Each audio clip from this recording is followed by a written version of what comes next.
Hi అండి. Welcome back to my channel. It's me RK Alekhya. ఎలా ఉన్నారు అందరూ? బాగున్నారా? ఈరోజు బెల్లం ఆవకాయ అయితే చూపిస్తున్నానండి. బెల్లం ఆవకాయ అనేది ఒక్కొక్కరు ఒక్కొక్కలాగా పెడతారు. మేము ఎలా పెడుతున్నామో చూపిస్తున్నాను.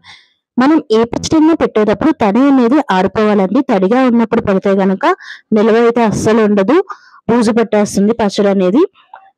మామిడికాయలన్నీ శుభ్రంగా తుడుచుకున్న తర్వాత పెట్టుకోవాలి. నేను ఆల్రెడీ ఆవకాయలో చెప్పాను కదా! మా ఇంటికైతే ఒక ఆంటీ వచ్చి ముక్కలైతే కొట్టారని. ఆ రోజే మేము బెల్లం ఆవకాయ కూడా కొట్టిచ్చేసుకున్నాము. మేము ఇక్కడ మామిడికాయ ముక్కలు 8 కేజీలు తీసుకున్నానండి. ముందుగా ఇక్కడ నేను బెల్లం అయితే తురుముకుంటున్నాను. నాకైతే బెల్లం 3 కేజీలు పట్టింది. ఏదైనా మనం తినే బట్టండి. మనం తీపి తక్కువగా తింటే తక్కువైతే వేసుకోవచ్చు.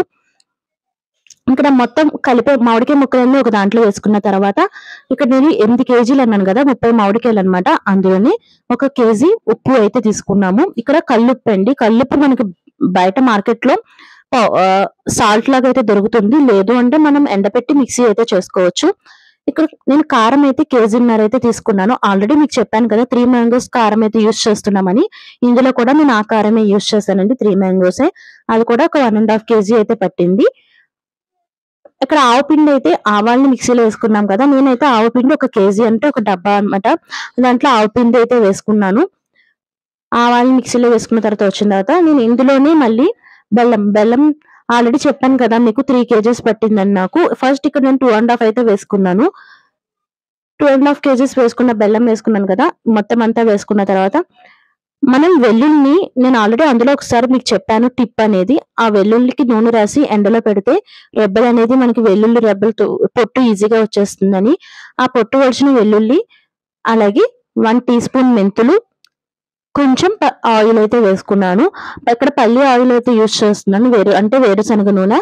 ఇది వచ్చి నాకు ఆయిల్ వచ్చి 3 కేజెస్ అయితే పట్టింది. 3 కేజెస్ ఆయిల్ అయితే యూస్ చేశాను. మనకి సరిపోతే లాస్ట్ లో కూడా వేసుకోవచ్చు.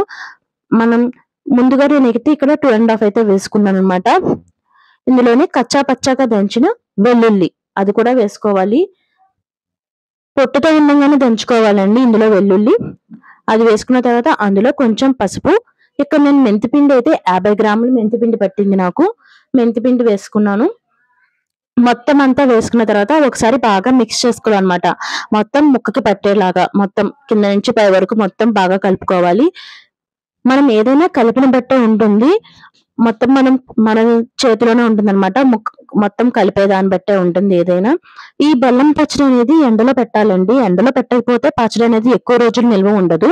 ఎండలో పెట్టిన పచ్చడి అంటే మీకు ఒక 2-3 సంవత్సరాలైనా నిల్వ అయితే ఉంటుంది, బాగుంటుంది కూడా. మొత్తం ఇదంతా నేను మిక్స్ చేసిన తర్వాత ఒక 3 డేస్ అయితే దీన్ని పక్కన పెట్టుకున్నాం అనమాట. క్లాత్ అయితే పెట్టేసి పక్కన పెట్టుకోవాలి. 3 డేస్ వరకు మనం దీన్ని ముట్టుకోకూడదు. 3 డేస్ తర్వాత మనకి అయితే అది ఎలా వచ్చిందా అనేది నేను మీకు చూపిస్తున్నాను. 3 డేస్ తర్వాత నేను దాన్ని ఎండలో పెట్టానన్నమాట. నాకు ఆ వీడియో క్లిప్ అయితే మిస్ అయింది. నేను తీసాను అనుకున్నాను, తీయలేదన్నమాట. 3 డేస్ తర్వాత ఒకసారి చూడండి.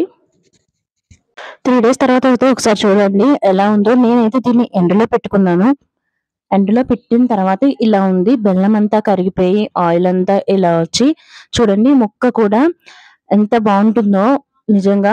ఇందులోనే నాకు కొంచెం ఉప్పు బెల్లం అయితే సరిపడుతుందని చెప్పి నేను ఉప్పు బెల్లం అయితే వేసుకొని మొత్తం బాగా మిక్స్ చేసుకున్నాను అనమాట.